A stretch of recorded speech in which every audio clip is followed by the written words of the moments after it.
세상에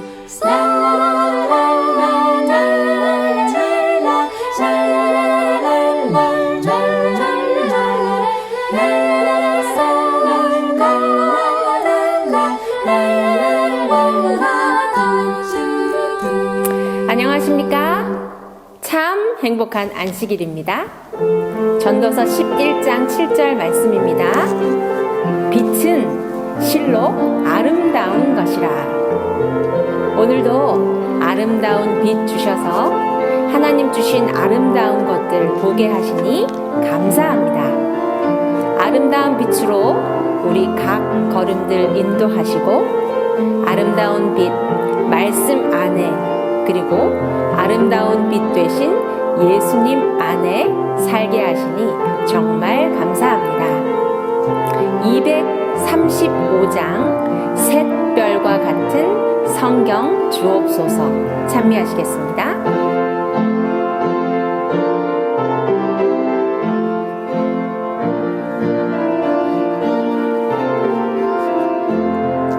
새별과 같은 성경 주옵소서. 길 잃은 자의 기쁨 되도다. 죄대 속하러 구주 오셨으니 이 빛을 가릴 구름 없겠네. 빛 되는 성경 내게 주옵소서.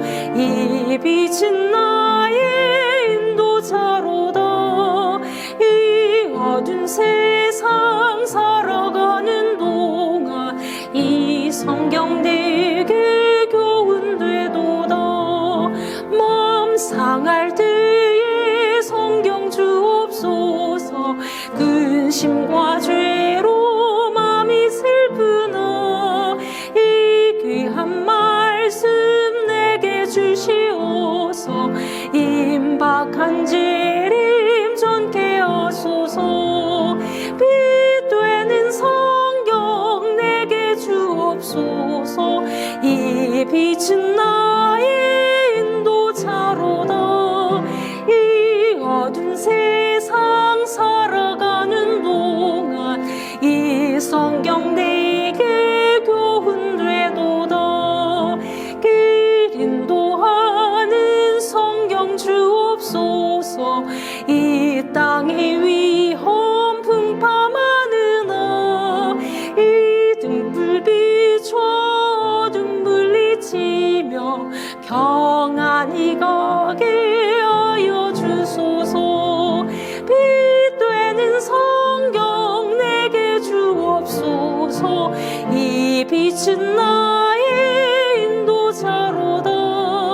이 어두운 세상 살아가는 동안 이 성경 내게 교훈 되도다.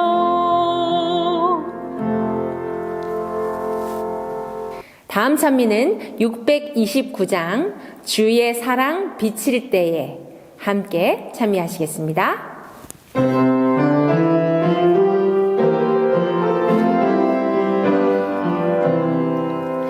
주의 사랑 비칠 때에 참 기쁘네.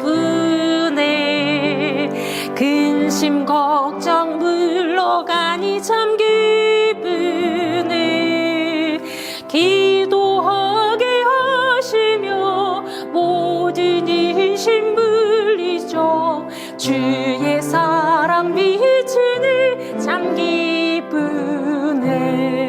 그 큰 사랑 내 마음속에 찬란하게 비칠 때 찬송하네.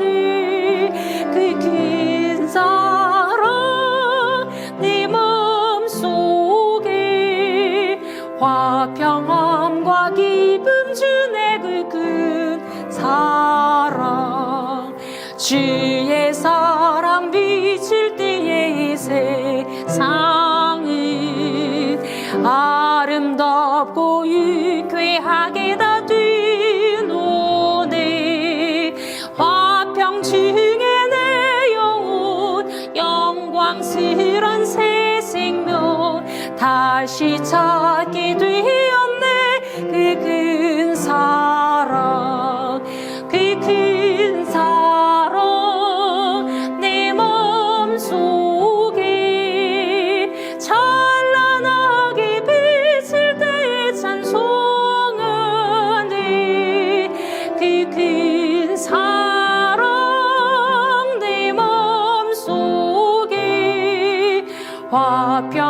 화평함과 기쁨 주네 그 큰 사랑 주의 사랑 비칠 때의 그 광채가 쇠함 없이 이리 둘러늘 비치네 세상 모두에게고 천국 생활할 때도 주의 사랑 비치네 그 큰 사랑 그 큰 사랑 내 마음속에 찬란하게 비칠 때 찬송하네 그 큰 사랑 내 마음속에 화평함과 기쁨 주네 그 큰 사랑. 성도님들 모두 안녕하셨습니까? 요한복음 14장 27절 말씀입니다. 평안을 너희에게 끼시노니 곧 나의 평안을 너희에게 주노라. 내가 너희에게 주는 것은 세상이 주는 것과 같지 아니하니라.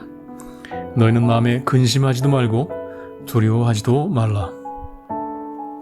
우리의 삶에 직면하고 있는 문제로 혼란스러울 때, 그러한 때를 미리 아시고 때를 따라 아름답게 하시는 주님을 만나 평안을 누리는 모두가 되기를 소망하며 묵상으로 예배를 시작합니다.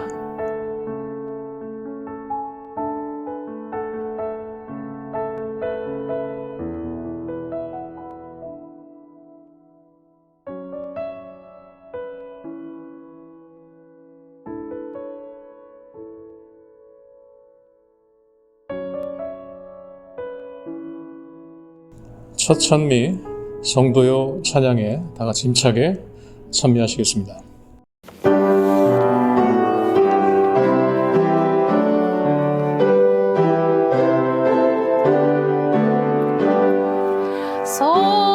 성도여 찬양해 할렐루야 아멘 주님께 찬양해 할렐루야 아멘 주 보좌 앞에서 다 마음을 아파요 그네 찬양해 할렐루야 아멘 머리를 들어라 할렐루야 아멘 은혜가 충만해 할렐루야 아멘 우리를 인도한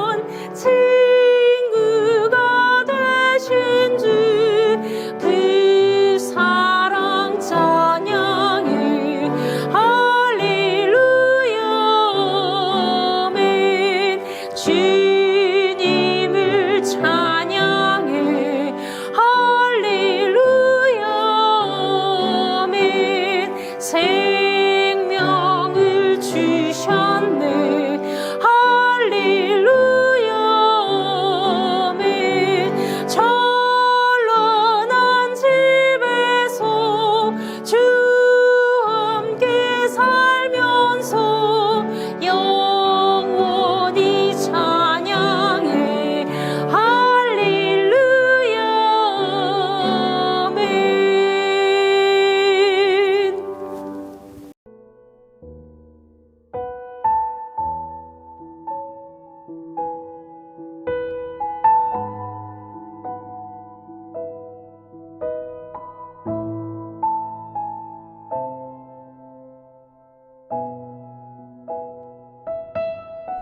이명근 집사님께서 저희들을 대표하여 기도 인도해 주시겠습니다.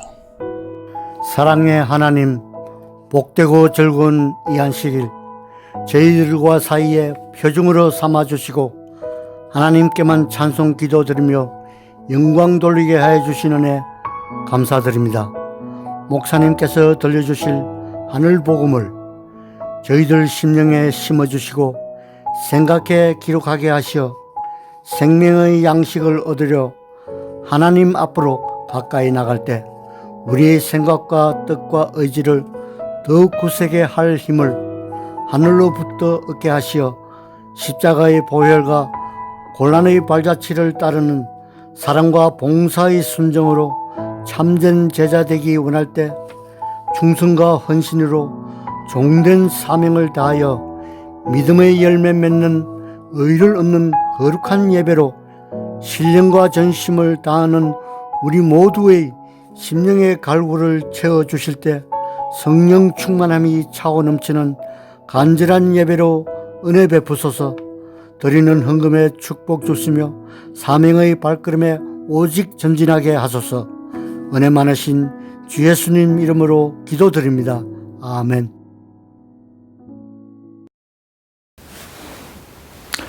평안하셨습니까? 이제 오래간만에 다시 창세기 말씀들을 함께 펼치게 되겠습니다. 우리 2021년 우리 안식일 예배는 첫째 주에 성령 하나님에 관한 이야기, 둘째 주에 믿음의 구조들을 통한 교훈, 셋째 주에는 왕들의 역사를 통하여 주시는 교훈, 그리고 넷째 주에는 복음서의 예수님의 이야기를 함께 나누게 되겠습니다.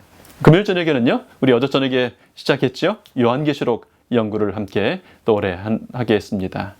성령의 검이시죠. 하나님의 말씀이 우리의 심령을 찌르고 쪼개어 우리 삶이 말씀과 기도로 거룩해지기를 축원합니다.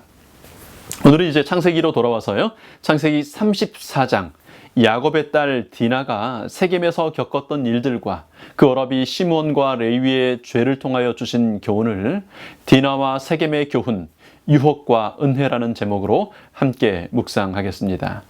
야곱의 가족은 이 약속의 땅 가나안의 세겜에 돌아왔습니다. 할아버지 아브라함이 약속의 땅에 가나안에 그렇게 들어와서 처음으로 제단을 쌓은 곳이라는 의미 깊은 곳에 돌아온 야곱은 이제 하몰이라는 사람의 아들들, 특별히 세겜의 형제들에게서 그 땅을 사서 거기 장막을 쳤습니다. 돌베개 베고 자던 그 도망밤에요. 평안히 돌아오게 해달라고 했던 그 간절한 기도가 응답되어 드디어 평화로운 날들을 보내고 있었는데 이런 일이 발생하죠. 창세기 34장 1절입니다. 레아가 야곱에게 낳은 딸 디나가 그 땅 여자를 보려고 나갔더니 히위 족속 중 하몰의 아들 그 땅 추장 세겜이 그를 보고 끌어들여 강간하여 욕되게 하고, 야곱의 부인들 중에 첫 번째 부인인 레아가 낳은 딸 디나가 성읍에 놀러 갔다가 강간을 당하게 됩니다. 그 소식을 들은 오빠와 그 형제들이 분노하여 양을 치던 들에서 급히 집으로 돌아옵니다. 그런데 디나를 강간했던 하몰의 아들 세겜은 야곱 가족에게 땅을 팔았던 사람이기도 했고, 여기 세겜성에서 영향력 있는 유력한 사람, 여기는 성경은 추장이라고 기록하고 있습니다. 하몰은 이제 그 아들 세겜과 함께 야곱의 집을 찾아와서 딸을 며느리로 달라고 요청합니다. 어떤 폐물이라도 원하는 대로 줄 테니 딸을 며느리로 주고 우리 서로 함께 교류하며 지내자고 제안합니다. 누이의 일로 분노한 야곱의 아들들이요, 세겜에게 얘기합니다. 당신들이 먼저 할례를 받지 않으면 그 민족과는 결혼을 하게 할 수 없고, 그러니 할례를 먼저 받으라고 얘기하는 거죠. 하몰과 이제 그 아들 세겜은 추장으로서 그 세겜성의 사람들을 모아놓고 설득합니다. 이 부유한 가족이 우리와 함께 거하여 결혼하고 살면 그 많은 가축들, 그 많은 재산이 결국은 우리의 것이 되지 않겠느냐고, 그러니 할례까지 것 그거 해버리고 그 많은 이득을 취하자고 설득하죠. 그 말을 들은 세겜 사람들은 추장의 말이기도 하고 굉장히 솔깃한 이야기니 할례를 합니다. 하몰 가족만 한 게 아니고요, 온 성의 남자들이 다 할례를 받습니다. 마취 주사 없죠. 수술용 칼 없습니다. 항생제요? 그런 게 어디 있어요. 아마 돌칼을 날카롭게 갈아서 그렇게 저렇게 할례를 행했을 겁니다. 그 더운 나라에서 덧나기 쉬웠을 테니 여러분 얼마나 조심스럽게 하면서 그러다 얼마나 고통 중에 있었겠습니까? 고통이 극에 달하는 3일째 디나의 그 같은 어머니에게서 난 오라버니들이 이런 행동을 합니다. 25절과 27절요. 제3일에 미쳐 그들이 고통할 때 야곱의 두 아들 디나의 오라비 시므온과 레위가 각각 칼을 가지고 가서 부지 중에 성을 엄습하여 그 모든 남자를 죽이고 갈로 하물과 그 아들 세겜을 죽이고 디나를 세겜의 집에서 데려오고 야곱의 여러 아들이 그 시체 있는 성으로 가서 노략하였으니 이는 그들이 그 누이를 더럽힌 연고라. 세겜성의 남자들이 고통 때문에 움직이지 못하는 상황이 있을 때 디나의 오라비 시몬과 레위가 성에 들어가서 남자들을 다 칼로 찔러 죽입니다. 물론 하몰도 죽이고 세겜도 죽였어요. 그리고 나서는 성에 있던 양과 소와 나귀와 들에 있던 것까지 다 빼앗아 가지고 옵니다. 뿐만 아니라 그 자녀들, 남아있던 이제 죽임당하지 않은 여자들까지를 잡아와 노비로 삼습니다. 여러분, 믿음의 조상의 가문에 얼마나 낯뜨거운 이야기입니까? 그럼 그들이 믿음의 조상이 아니었더라 하더라도요, 얼마나 끔찍한 만행입니까? 여러분, 이게 오늘날 신문기사로 난다고 할지라도요, 정말 읽기 어려운 부끄러운 일이지 않습니까? 근데 여러분, 살다 보면 우린 참 부끄러운 일들을 하고 살게 됩니다. 최근에는 유명한 운동선수 자매가요, 뭐 어떤 유명한 배우가요, 정치인이요, 뭐 어떤 학자가요, 나중에 밝혀지고 나면 그 낯뜨거운 일들로 실망을 끼치고 어려움을 서로 당하는 것들을 얼마나 많이 보게 됩니까? 물론 우리 자신들도 그렇습니다.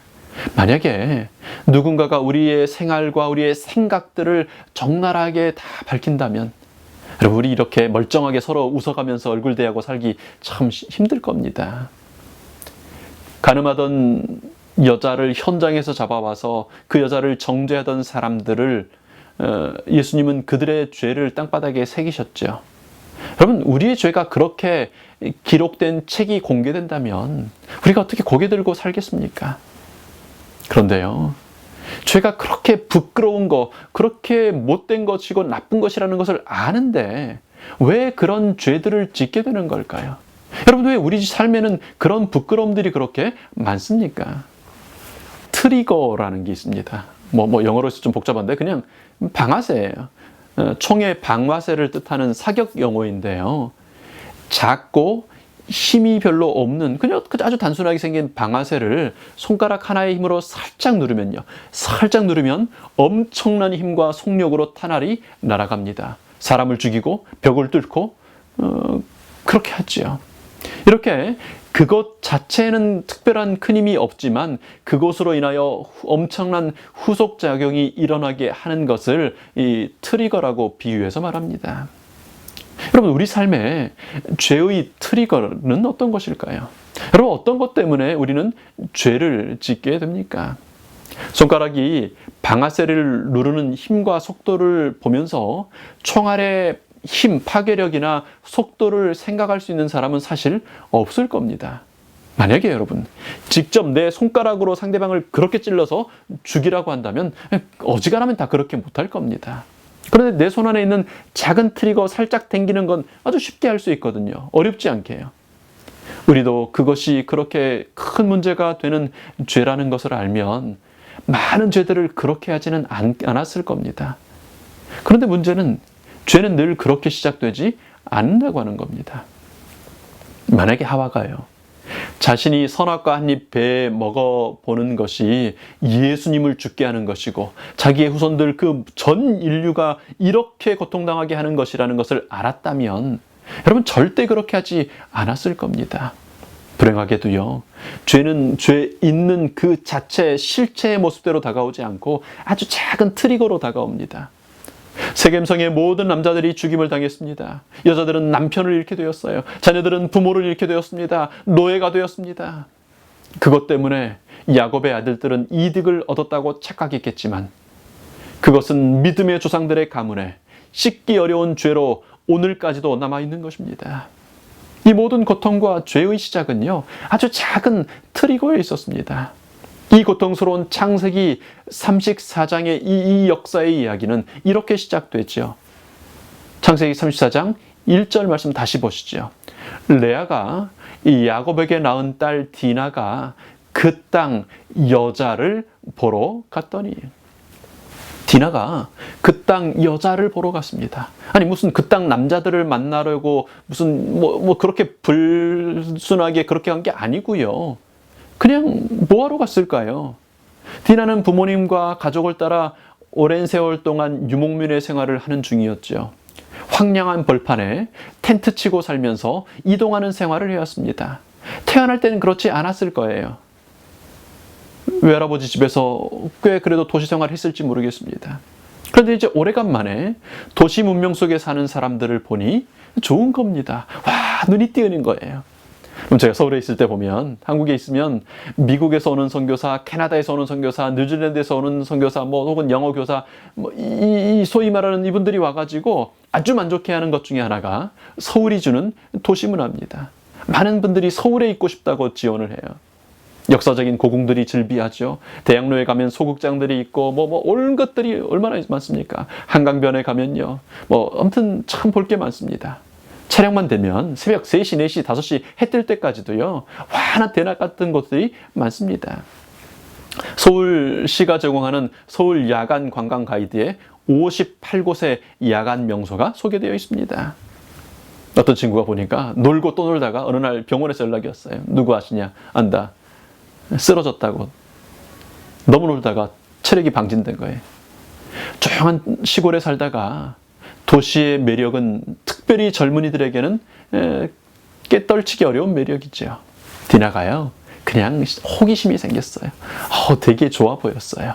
도시의 화려함, 그곳 사람들의 세련됨, 그들이 입은 옷과 그들이 풍기는 향수, 그것들이 주는 매력에 시간 가는 줄 모르고 여기저기 기웃거렸을 겁니다.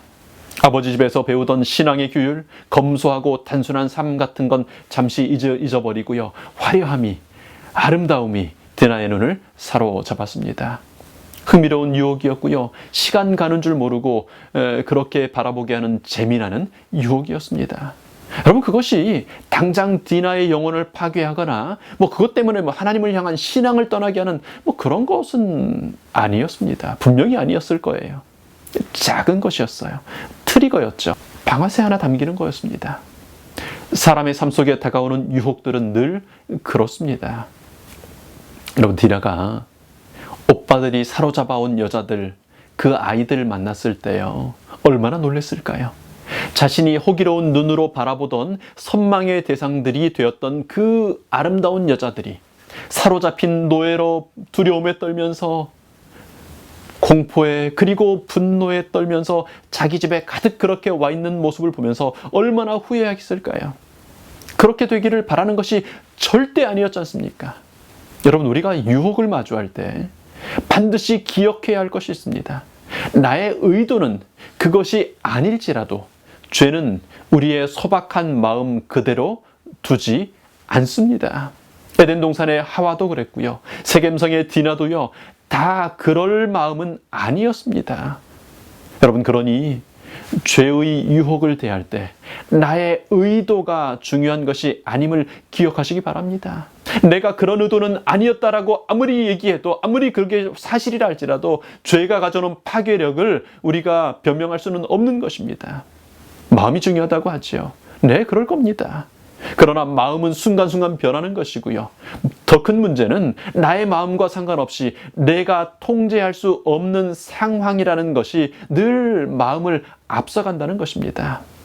부조와 선지자는 이렇게 설명합니다. 하나님을 경외하지 않는 자들 가운데서 쾌락을 추구하고자 하는 자는 자기 자신을 사단의 지경에 두고 있으며 사단의 유혹을 불러들이게 된다. 여러분, 사단의 지경에 자기 자신을 두는 작은 트리거가 내 삶에 있는지 살펴보시기 바랍니다. 여러분, 주의할 것은 그것이 정말 작다고 하는 것입니다. 그렇게 악한 것이 아닌 것처럼 보인다고 하는 것입니다. 그저 조금 다른 것이에요. 그저 조금 필요할 뿐이에요. 별거 아니고요. 그거 하나 딱 낳고 따졌을 때 이게 과연 죄인가 싶을 수도 있는 것입니다. 안식일에 잠깐 그거 정도 할 수 있지 않을까? 급해서 아파서 꼭 필요해서 그거 좀 사고 거기 좀 갈 수 있지 않을까? 그러나 원칙에서 벗어난 작은 트리거는, 죄를 향한 작은 방아쇠는 결국 피를 부르고 생명을 요구하는 결과를 낳는다는 것을 기억하시기 바랍니다. 오늘 말씀을 듣고 함께 예배드리는 우리 모두에게 공통적인 트리거는 아마 유튜브 아닐까요? 끊임없이 쏟아져 나오는 영상물들요. 인공지능이라고 하죠. AI가 우리를 집요하게 추적해요. 우리가 관심을 보인 적이 있거나 유사한 것들로 우리 시선을 끕니다. 예전에는 KBS, MBC 끝이었어요. 어느 날 KBS2가 생겼고요. 어느 날 SBS가 생겼어요. 그래봐야 채널 4개였어요. 이리저리 돌리다가 볼 거 없네 하고 끄면 그만이었습니다. 12시 되면 애국가 불러주고요. 끝났어요. 근데 지금은 그렇지 않죠. 여러분, 유튜브를 보는 게 죄입니까? 유튜브 자체가 죄입니까? 아니죠. 유익한 것들이 얼마나 많습니까? 지금도 우리는 유튜브를 통해 예배드리지 않습니까? 여러분, 그러나 아주 위험한 트리거가 될 수 있다는 거 너무 잘 아시죠? 여러분, 이렇게 좀 생각해 보시면 좋겠습니다. 하나님보다 더 많이 우리 마음을 차지하는 것, 하나님을 대신하는 것이 우상입니다. 유튜브가 내게 우상이 되고 있는가? 그것이 정치적인 이슈든 건강에 관한 영상이든 뭐 배우는 거든 상관없이, 또 좋은 거 어떤 거든 상관없이 그것들이 내게 트리거가 되고 있는가? 이렇게 생각해 보시면, 살펴보시면 좀 좋겠습니다. 또 먼저는 시간을 좀 보시면 좋겠어요. 하나님의 말씀을 읽고 듣는 시간과 다른 영상들을 보는 시간의 길이를 비교해 보시면 좋겠습니다. 아침에 일어나서 핸드폰에 얼른 손이 가고 뉴스에 눈이 가서 나도 모르게 말씀을 읽을 시간을 훅 놓쳐버린다면요. 말씀을 읽으려고 하면, 성경을 읽으려면 눈이 아프고 눈이 침침하고 눈물이 나고 피곤하고 막 졸립고 이런데, 다른 영상 보는 순간에는 눈도 안 아프고 졸립지도 않고 머리도 아프지 않다면요. 그것이 더 길어진다면, 그렇다면 그것은 내용과 상관없이 이미 우리에게 트리거가 되어 있을 수 있겠죠. 단순히 시간의 길이의 비교뿐 아니라 영향력의 크기를 생각해 보시면 더 좋겠습니다. 아침에 맑은 성경 말씀은 생각이 안 나는데, 기억이 안 나는데요. 코로나 관련된 뉴스, 정치 뉴스, 건강에 관한 정보 영상은 계속 생각이 난다면 그것 자체가 나쁜 것은 아닐지 모르지만 적어도 그것은 나에게는 이미 죄의 트리거가 될 수 있는 것입니다. 디나에게는요, 세겜 성에 나가보는 것이 트리거가 되었습니다. 그 화려함과 매력이 주는 재미에 빠져서 더 깊이 들어가다가 결국 다른 죄의 주체에게 사로잡히게 되었습니다. 죄가 이래서 무서운 거예요. 나만의 죄만 있는 게 아니에요. 그 사람의 죄가 나를 끌어가요 또. 그리고 오빠들은 그것에 의해서 또 다른 죄, 오빠들의 죄로 또 끌리게 됩니다. 여러분, 우리가 생각해야 할 것은요, 죄와 유혹을 대하는 우리의 마음만이 아니라는 사실을 꼭 기억하시게 되기를 바랍니다. 순수한 마음일 수 있어요. 아니 별뜻 없는 마음으로 시작한 작은 어떤 행동이 그것이 어느 순간에는 돌이킬 수 없는 죄의 눈덩어리가 된다는 사실을 기억하시기 바랍니다. 죄는 아무리 작은 것일지라도 그 모양이라도 버리라고 하신 하나님의 지혜를 따라 사는 지혜로운 하나님의 자녀들이 되시기를 축원합니다. 여러분, 딸이 강간을 당하고 돌아왔습니다. 그저 그런 것도 대단한 문제지만, 특별히 하나님의 구별된 사람의 가족으로서 하나님을 알지 못하고 믿지 않는 이방인에게 그런 일을 당했습니다. 이게 얼마나 굉장히 심각한 문제입니까? 아버지 야곱이 어떻게 했어야 했을까요? 트리거는 이미 남겨졌고요. 문제가 이미 엄청난 문제가 커졌어요. 그럴 때 어떻게 반응하는지가 대단히 중요합니다. 야곱은 이렇게 합니다. 5절로 가시죠. 이 야곱이 그 딸 디나를 그가 더럽혔다 함을 들었으나 자기 아들들이 들에서 목축함으로 그들이 돌아오기까지 잠잠하였고, 야곱은 그 소식을 들었으나 자녀들이 멀리 있다는 이유로 잠잠하였습니다. 문제는 아들들이 돌아온 이후에도 잠잠했다고 하는 것입니다. 가장으로서, 가족의 제사장으로서 문제를 바로잡고 해결할 수 있는 기회를 사용하지 않았습니다. 잠잠히 지켜보면 이제는 장성하여 힘 있는 아들들이 그들의 영향력을 행사하도록 내버려둔 것입니다. 결과는 어땠습니까? 아직 성숙하지 못한 아들들의 폭력적이고 야비한 그들의 품성이 드러나게 된 것입니다. 그것이 사용되었어요. 여러분, 야곱이 세겜까지 그렇게 인도해 오신 하나님의 능력을 의지하여 이제 장성하여 좀 믿을만하다고 생각되는 그 아들들과 상관없이 아들들이 오기 전에 문제를 해결했더라면 상황은 그렇게 비극적으로 발전하지 않았을 것입니다. 그렇지 못했다고 하더라도요, 아들들이 돌아온 이후에 제단을 쌓고 하나님의 도우심을 구하며 분노한 아들들의 감정을 추스렸다면요, 돌아온 아들들을 모으고 가족 회의를 하고 하나님의 은혜를 구하고 그리고 적극적으로 문제를 해결하려고 했다면 그런 죄는 적어도 한 서금의 남자들이 다 죽는 일은 없어질 겁니다. 그러나 잠잠함으로 말미암아 아무것도 하지 않으므로 분노가 활동할 수 있는 기회를 허락했습니다. 여러분, 살다 보면요, 입을 다물어 버리고 싶을 때가 많지 않습니까? 그것이 지혜롭게 보일 때가 참 많습니다. 내게는 그거 해봐야 유익도 되지 않고요, 뿐만 아니라 고맙게 여겨지지도 않을 것이 분명합니다. 오히려 내가 더 오해를 당하거나 괜히 미움을 받을 것이 분명한 것처럼 보이는 때가 있습니다. 그러면 굳이 내가 왜 나서야 하나 생각을 하게 될 때가 있습니다. 그런 지혜가 편만한 세상이고요, 그런 사람을 또 인정하는 세상이기도 합니다. 예수님께서는요, 이렇게 권고하시죠. 마태복음 18장 15절부터요. 내 형제가 죄를 범하거든 가서 너와 그 사람과만 상대하여 권고하라. 만일 들으면 내가 내 형제를 얻은 것이요, 만일 듣지 않거든 한두 사람을 데리고 가서 두세 증인의 입으로 말마다 칭찬케 하라. 만일 그들의 말도 듣지 않거든 교회의 말하고 교회의 말도 듣지 않거든 이방인과 세리와 같이 여기라. 그럼 이 말씀은 함부로 죄를 단정하는, 실수를 범하지 말아라, 함부로 사람 판단하지 말아라는 의미이기도 하고요. 근데 또 다른 한편으로 생각해 보면 이 과정이 얼마나 귀찮고 불편한 과정인지를 생각해 보실 수 있을 겁니다. 아니, 그 사람이 죄를 지었든 말든 어떤 영향력을 끼치든 말든 그 사람은 알아서 할 일 아닙니까? 하나님의 교회에서 일어난 하나님의 일이니 하나님께서 알아서 하시지 않겠습니까? 그렇게 믿음을 가장한 무관심을 보일 수도 있습니다. 야곱은요, 나이를 핑계로 그리고 아들들이 이미 장성했음을 이유로 잠잠했습니다. 욥이 자녀들을 모아서 그 장성한 자녀들을 위하여서라도 제단을 쌓던 것과는 다른 모습이죠. 불의 앞에서 침묵할 때 죄는 성장하고 그 열매는 감당할 수 없게 커집니다.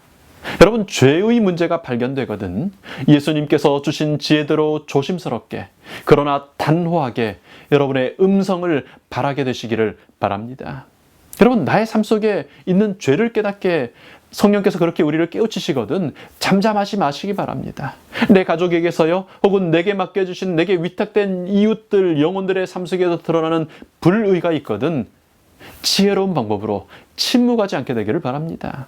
하나님의 도우심을 구하면서요, 어떻게든 죄를 멈추기 위하여 애쓰는 우리가 되기를 바랍니다. 하나님께서는 무너진 자리, 죄의 자리를 막아설 사람, 그렇게 잠잠하지 않고 침묵하지 않을 사람을 부르십니다. 에스겔 22장 30절에요. 이 땅을 위하여 성을 쌓으며 성 무너진 데를 막아서서 나로 멸하지 못하게 할 사람을 내가 그 가운데서 찾다가, 그렇게 찾다가요, 찾으시면 그런 사람들, 그렇게 잠잠하지 않고 죄를 죄라고 지적하며 잘못을 회복되게 할 그런 사람들을 위하여 그들의 이마에 하나님의 인을 치시는 겁니다. 같은 책 에스겔 9장 4절에요. 이르시되 너는 예루살렘 성읍 중에 순행하여 그 가운데서 행하는 모든 가증한 일로 인하여 탄식하며 우는 자의 이마에 표하라 하시고, 여러분, 짐승의 표가요, 무슨 베리칩이니 바코드니 무슨 또 약품에 들어가니 아닙니다. 그런 거 아니에요. 불의 앞에 보이는 침묵이요, 죄 앞에 보이는 잠잠함요, 그렇게 죄와 타협하고 죄를 방관하는 그런 품성이 하나님의 인 대신에 짐승의 표를 받게 하는 것입니다. 죄를 슬퍼하지 않고요, 탄식하지 않을 때 하나님의 인 대신에 짐승의 표가 그런 사람의 품성에 새겨지는 것입니다. 야곱은 잠잠함으로 그 가정에 깊은 사단의 표가 새겨지게 허락하게 되었습니다. 나의 삶에서, 그리고 우리 가족과 내게 맡겨주신 이 영혼들의 삶에서 죄가 보이거든 하나님 앞에 탄식하고 울면서 그 문제를 해결하기 위하여 애쓰는 우리가 되기를 바랍니다. 무너진 데가 있다면 막아서는 하나님의 특별한 자녀들, 하나님의 입맞은 사람들이 되시기를 축원합니다. 그렇게 잔인한 그 두 형제에 대하여 야곱은 50여 년이 지난 이후에 애굽에서 이제 임종을 앞두고 이렇게 말하죠. 창세기 49장 5절요. 시므온과 레위는 형제여, 그들의 칼은 잔해하는 기계로다. 시므온과 레위는 참으로 잔해하는 기계였습니다. 그것이 얼마나 큰 짐이었는지 50년이 지나도록 얘네들을 하면 딱 그것밖에 생각이 안 날 만큼 강력한 어떤 충격이 되었어요. 그런데요, 우리는 잔해하는 기계라고 그 아버지가 유언 속에 말했던, 예언 속에 말했던 그 레위의 모습과 전혀 다른 모습으로 레위라는 이름을 기억합니다. 성경이 아주 많은데 그 중에 한 말씀, 민수기 3장에 보면 45절에 이렇게 이야기합니다. 이스라엘 자손 중 모든 처음 난 자의 대신에 레위인들을 취하고 또 그들의 가축 대신에 레위인들의 가축을 취하라. 레위인은 내 것이라. 나는 여호와니라. 레위는요, 제사장 지파로 하나님 앞에 구별되었습니다. 다른 모든 그 하나님의 백성들을 대속할, 예수님을 대표하는 대속의 그런 신분으로 하나님 앞에 바쳐진 바 되었습니다. 하나님은 레위 지파를 잔해하는 기계로가 아니라 이스라엘 죄에 대한 속죄의 제물로, 화목 제물로 받으셨습니다. 그 레위 지파 중에 아론의 자손은 특별히 제사장으로 구별되었죠. 하나님께서는요, 가장 잔인한 죄인을 변화시키셔서 중보자가, 대속자가 되게 하셨어요. 제사장이 되게 하셨습니다. 여러분, 이제 시간이 지난 후에 또 다른 잔해하는 기계로 살았던 그 사람 사울은 바울이 된 이후에 하나님의 변화시키시는 은혜와 능력을 경험하고 이렇게 고백하죠. 디모데에게 보내는 편지 1장 12절에요. 나를 능하게 하신 그리스도 예수 우리 주께 내가 감사함은 나를 충성되이 여겨 내게 직분을 맡기심이니 내가 전에는 회방자요 핍박자요 포행자이었으나 도리어 긍휼을 입은 것은 내가 믿지 아니할 때 알지 못하고 행하였음이라. 여러분, 그래서 바울이 그의 편지서를 시작할 때마다, 그리고 그 편지서를 마칠 때마다 항상 두 단어를 사용하여 인사를 시작하고 그의 인사를 마칩니다. 무슨 단어죠? 은혜와 평강입니다. 하나님의 은혜로 잔해하던 기계가 중보하는 사역자가 되었습니다. 여러분, 우리는 여전히 죄인이고 입에 담기도 부끄러운 죄를 짓는 그런 죄인들이지만요, 우리를 충성되이 여기셔서 우리를 용서하실 뿐 아니라 도리어 복음의 말씀을 맡은 직분을 맡기셨습니다. 왕같은 제사장들로 부르셨습니다. 직분을 맡기심으로 우리 스스로가 일어설 뿐 아니라 이제 또 다른 연약한 우리 형제 자매들을 일으켜 세우는 그 기쁨과 그 감격을 맛보도록 우리에게 허락하셨습니다. 은혜지요. 우리 은혜로 이렇게 서 있을 수 있습니다. 바울의 고백처럼요. 그러나 나의 나 된 것은 하나님의 은혜로 된 것이니 내게 주신 그의 은혜가 헛되지 아니하여 내가 모든 사도보다 더 많이 수고하였으나 내가 아니요 오직 나와 함께 하신 하나님의 은혜로라. 여러분, 우리가 무슨 자격으로 이렇게 서 있습니까? 오직 하나님의 은혜로 된 것입니다. 그러니 여러분, 자신을 보면서 실망하지 마시기 바랍니다. 내가 한 일을 보면서 포기하지 마시기 바랍니다. 하나님은, 우리 아버지는 은혜의 하나님이십니다. 하나님의 은혜로 우리는 또 일어서게 됩니다. 하나님의 은혜로 우리는 이제 넘어진 죄인이 아니라 수고할 힘을 얻고 직분을 받은 하나님의 동역자가 되는 것입니다. 여러분, 우리를 또 그렇게 일으켜 세워주시는 은혜의 하나님을 찬양하지 않으시겠습니까? 우리를 그렇게 은혜로 받아주실 뿐 아니라 충성되이 여겨 거룩한 제사장의 직분을 맡기신 하나님께 감사하지 않으시겠습니까? 이 안식일 우리 마음 가운데 그런 감사와 찬양이 가득 차기를 예수님 이름으로 축원합니다. 우리 함께 기도하겠습니다. 고마우신 아버지 하나님, 우리를 사랑하시는 하나님, 우리를 충성되이 여기셔서 은혜 가운데 있게 하시고 직분을 맡겨주신 하나님, 회복시켜주신 하나님, 우리의 부끄러운 과거들을 그리스도의 십자가의 피로 우슬초로 씻어주시는 하나님, 감사합니다.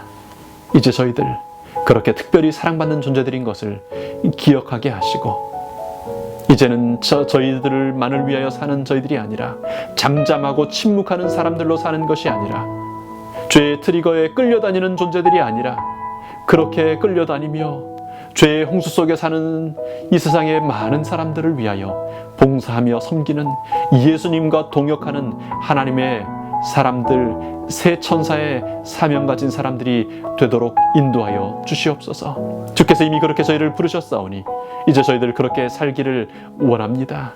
하나님의 그 부르심에 응답하여 나아가기를 원하는, 은혜 가운데 살기를 원하는 우리 하나님의 백성들에게 우리 아버지 하나님의 사랑과 그리스도이신 예수님의 은혜와 성령 하나님의 감동하심이 주님 오시는 그날까지 함께하기를 예수님 이름으로 축원하나이다. 아멘.